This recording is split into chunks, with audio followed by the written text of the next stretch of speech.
Welcome, fellow humans. Today I'm going to talk about what can I actually see.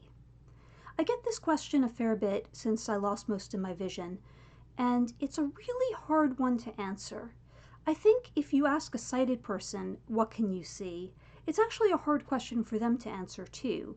And I do actually sometimes mess up in thinking that sighted people can see more than they can, since it's been so long since I had correctable to 20/20 vision that I sometimes forget the limits of typical sight, and people have to be all, I can't make that out, that's too far away.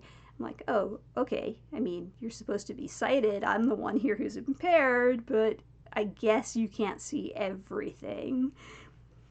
But I will do my best to explain what my vision is like.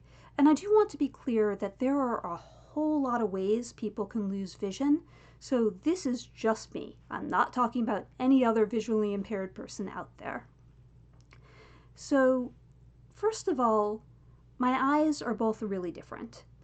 The right eye lost almost all of its central vision, but the peripheral vision is completely normal. Peripheral vision doesn't really get you that far, but it lets you see motion and it gives you a little bit more of a range of vision. And so I can spot moving items around here, in a fairly typical manner. But my right eye can sort of see the big E on the eye chart, which I think puts it at about 2400. And when I say sort of see, one of the things that's kind of annoying for me when they do eye testing and they measure your vision is there are two factors that they don't count. One is distortion. My vision is not currently very distorted because my most recent surgeries have cleared that up for the most part. But for a long time, I was dealing with massive distortion in my visual, in everything that I could see. And so I would look at the eye chart and I would go, well, there's a vertical line and there are 5 horizontal lines, so that's got to be an E. Because that's way too many horizontal lines to be an F. If there had been 3 or 4 horizontal lines, then maybe an F, probably only 3. But 5, it's got to be an E. 4 horizontal lines, that messy little area is in an E or an F. But you're able to narrow it down because it has to be an English letter. And so I can identify it as an E. If they had put tricks, like, is this an English letter or is this a vertical line with some horizontal lines that are the wrong number to be anything, I would not necessarily be able to tell the difference. But I could identify it as an E, so that gets me absolute full credit for seeing the line. The other thing about testing that I don't like is that they tell you to take as much time as you want. If you can make out what the letter is eventually, you get full credit for being able to see it. And this is actually kind of a big issue for me because my vision is sometimes slower than it used to be. It's not very slow, usually, but it does sometimes take me time to figure out what I'm looking at, and that used to be exceptionally rare when I was sighted. It would have to be a really unusual situation, like an optical illusion of some sort, for me to notice the amount of time it takes me to see something. And that's because my brain is using a lot more top-down processing than it used to. A quick explanation of top-down versus bottom-up. And your brain uses both, but it's a question of how much of each. So bottom-up is when you're taking in the sensory data and processing it into meaning. And that's what people do a lot of when they're just looking at stuff, although they will also put a certain amount of top-down, which is understanding the meaning and the context of what they're looking at in order to interpret it. Optical illusions will sometimes take advantage of this. Probably the best example to explain what this is like to a sighted person is if you imagine looking at a page of text that's been damaged. parts of it are soiled, parts of it are torn. You can't simply just read it because it's a little hard to make out what you're seeing. But when you look at the parts you can make out, you can figure out the rest of it through context, and that can help you to see it better. And this will often be a thing for me, where if I'm having trouble seeing something and I can get someone to tell me what I should be looking at, what I should be seeing, then it can help my brain click it into place. I will often use alt text when I'm looking at images to help me to better see what I'm looking at. It's not a replacement for seeing the item. It's actually just a way to help me process what I'm seeing so that it clicks into place and I can see it better. And I just didn't used to really noticeably do that as a sighted person. I did that all the time with hearing, where I might ask somebody, what was that? And then a moment later be like, oh no, I just got it, because my brain was just lagging behind in the processing. And it's very similar except with vision. So my vision is still a little slower, but going back to the details of what I can see, my right eye is pretty bad. It's my worst eye. I cannot read with my right eye. But my left eye is my better eye. I can't quite say good eye. It's still pretty damaged. But it has, after many, many, many surgeries, gotten up to 2100. So I can see at 20 feet what a sighted person can see at 100 feet, except for the fact that, as I said, I can be a little bit slower at making it out, and I'm doing a little bit more guessing and interpretation than a sighted person would be doing. But I can read with my left eye. I will generally have to use glasses that magnify the text for me, but it does allow me to have access to most printed matter, except for some things that are just written so small, and that's just really annoying.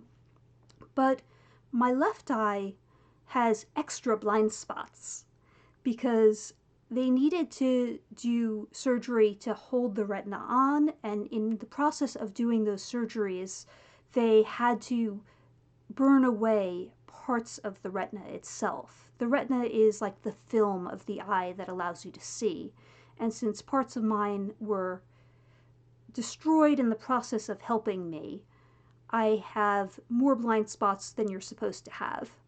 I have one on the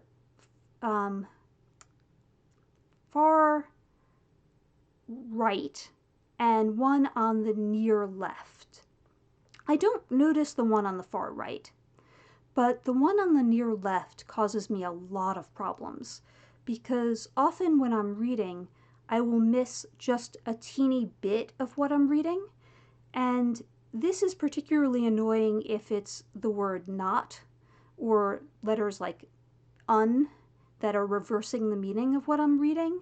So I try to be really careful to catch it when I'm reading, and to try to read things so that I'm making sure I'm seeing it all properly.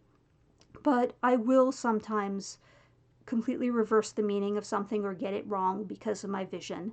And it's mainly because of that one little blind spot that's really annoying and can cause me to misread it if I'm just going a little bit too fast, or I'm a little too sleepy, or whatever. And that's probably a pretty good description of what I can see.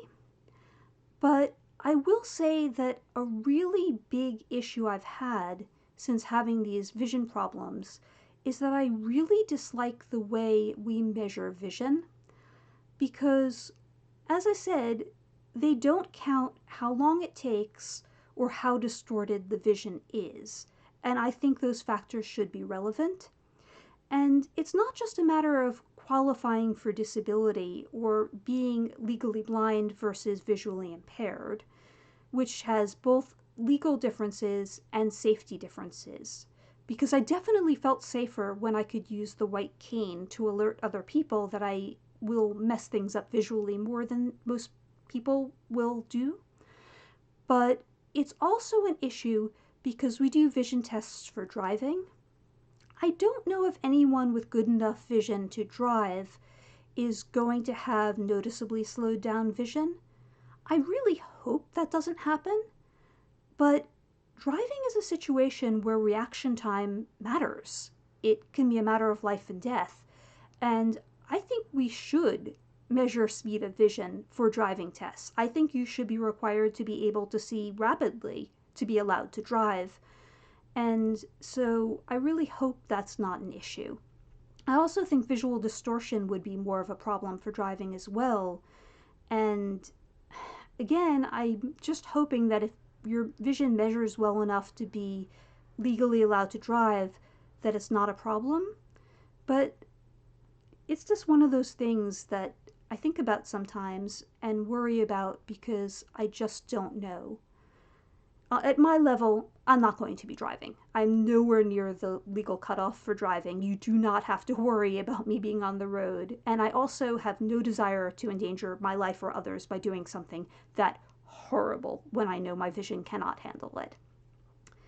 But that's a pretty decent summary of what it's like through my eyes.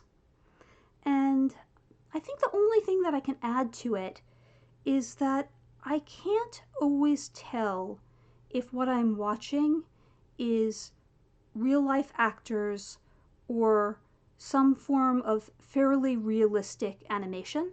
Like most animation I can tell, but I can't always tell if it's a very realistic style.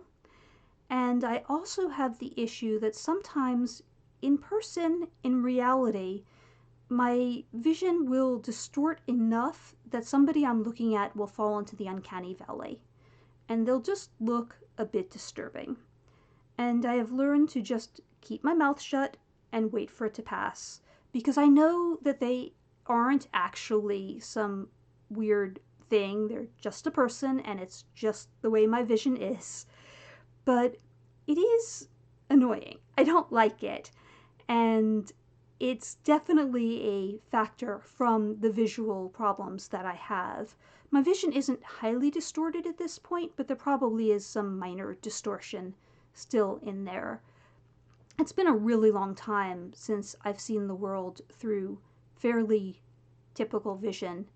I always had the astigmatism, but that was correctable with glasses, so I had something closer to normal vision when I was a child, but it was a really long time ago, and as anyone who wears glasses knows, you just get used to the vision that you have, and you don't really notice how much it's drifted until you have that sudden change of a new pair of glasses. And it's kind of like that, except that I can't just get a new pair of glasses because glasses can't fix retinal damage. And my doctors have done a great deal for me and have done as much as they can, but I can't get up to normal with the degree of eye problems that I've had. Anyway, that's my story, and if you liked it, please click like, and if you know someone who might be interested in it, then share. And if you'd like more content, of course, subscribe. But most of all, if you have any questions or similar experiences or other thoughts, I would love to read your comments. Thank you.